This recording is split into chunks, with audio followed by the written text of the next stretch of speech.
really getting into making pumpkins this fall. I think crocheted pumpkins are one of the cutest fall decorations that I have seen in a long time, and I've been just getting super creative. And I made this pumpkin with the herringbone crochet stitch. So I'm going to show you how to create the herringbone stitch today.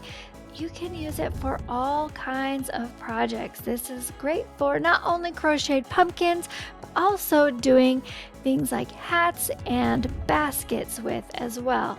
So let's dig right in. I'm Lavina Perry. This is Solo Stitching. Let's stitch. So to get started, I'm going to do a row of chains. And I'm only going to do 10. We're just going to do an even number of chain stitches. I'm doing 10 because we're just doing a little sample of how to do the herringbone stitch. But whatever project you're working on, go ahead and chain an even number of stitches to get started.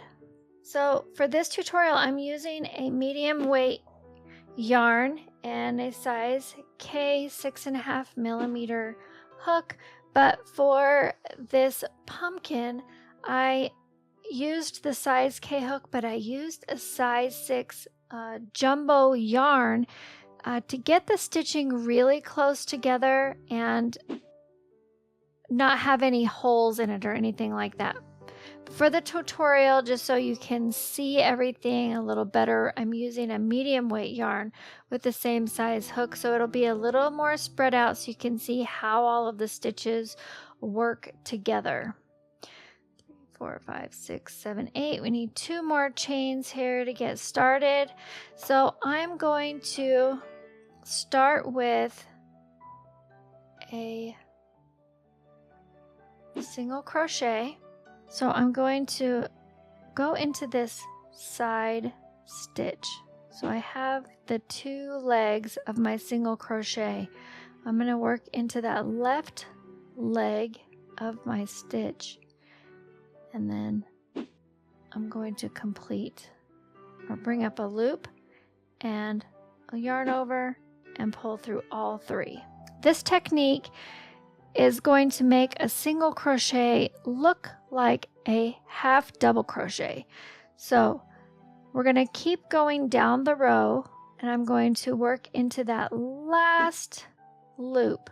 So, and then in through the next stitch, pull up a loop, yarn over, and pull through all 3. So now we have 3 here, and I'm going to work into this last loop. So if you see the 3 legs that we've created, I'm going to work into that last one. Into the next stitch, pull up a loop, yarn over, and pull through all 3 loops. Work into that last loop, into the next stitch, pull up a loop, yarn over, and pull through all 3 loops. We're going to continue that down this entire row, working through the last leg and then into the next stitch where we're going to pull up a loop, yarn over, pull through all 3. So work into that last loop, into the next stitch, yarn over and pull up a loop, yarn over, pull through all 3. Keep working that down. If the stitches get a little bit tight, work on your tension, but you can also use your thumb to help pull that stitch over because it is kind of, it's an odd movement, right? We don't typically go through the side of a stitch. So in through that last loop, into this last stitch, pull up a loop, yarn over, and pull through all 3. That is what the first row is going to look like. Then we're going to chain 1. Now, when we turn it over, we're going to be working into the same side of the stitch, no matter which direction we're facing. So we're always going to be working into this side. So when we turn it, we're going to bring our yarn forward and we're going to work through the stitch from back to front.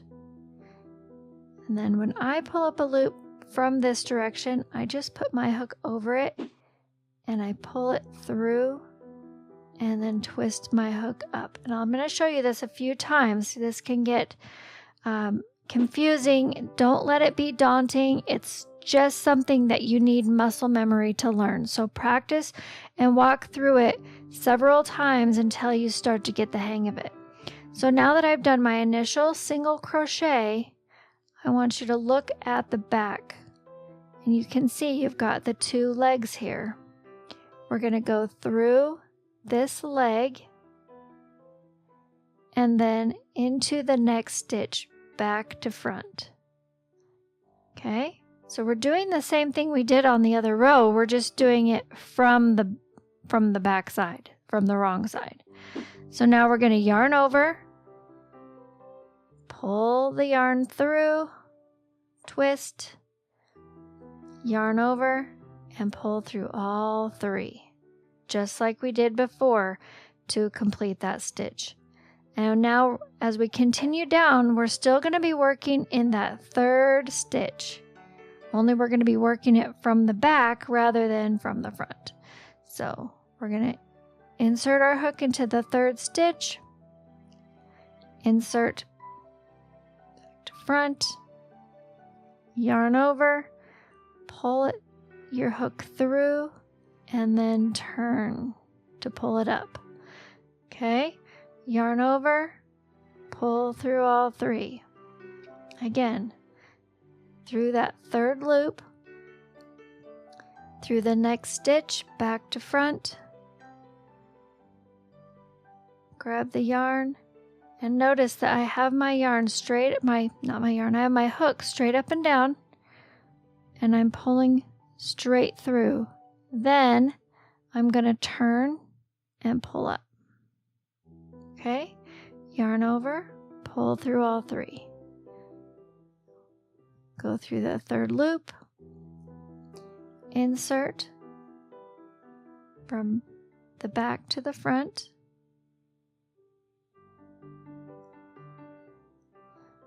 grab the yarn, pull straight through, and then turn to bring it up. Yarn over, pull through all three. Insert through that third loop, in the next stitch, back to front. Grab the yarn, pull straight through, and then twist your hook to bring it up. Yarn over, pull through all three. We're just going to keep repeating this. I'm just going to let you watch.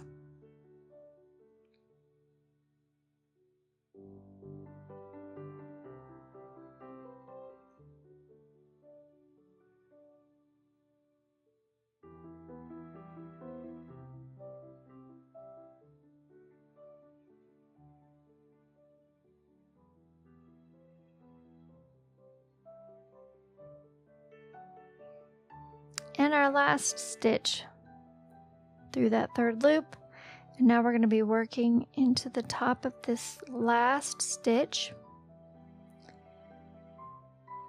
Grab the yarn, pull it through, twist your hook to bring it up, yarn over, pull through all three, and now we're going to chain one to turn.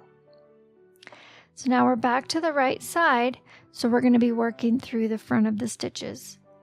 Each row is going to start with a single crochet, and then you're going to start working that herringbone pattern where you're going to go through the end loop, in through the next stitch, pull up a loop, yarn over, and pull through all three. In through the last loop, in through the next stitch, pull up a loop, yarn over, pull through all three. Last loop, next stitch, pull up a loop, yarn over, pull through all three. And we're going to continue that all the way to the end.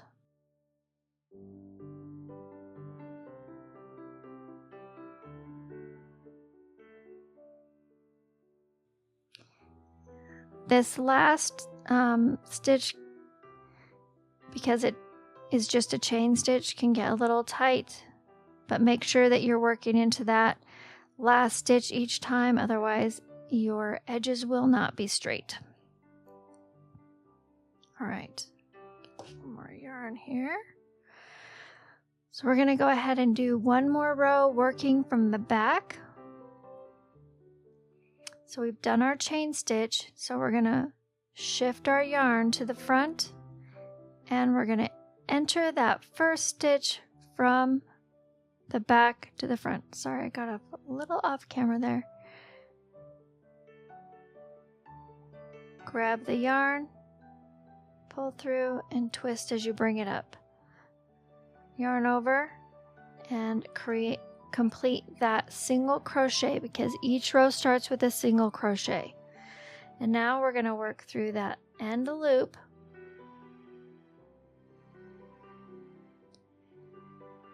Into the next stitch from back to front. Grab the yarn, pull it through, and then twist and bring up your hook. Yarn over, and then through all three. This technique is definitely a little more advanced than a standard stitch, but that's how you get that really pretty herringbone look. And once you get used to how everything moves, it becomes muscle memory, and it's a lot simpler to complete. So just try to practice on a few rows until you can get used to it and you're ready to take on your project. Working through that last loop, the next stitch back to front, grab the yarn and pull it through. Twist your hook to bring it up. Yarn over, pull through all three.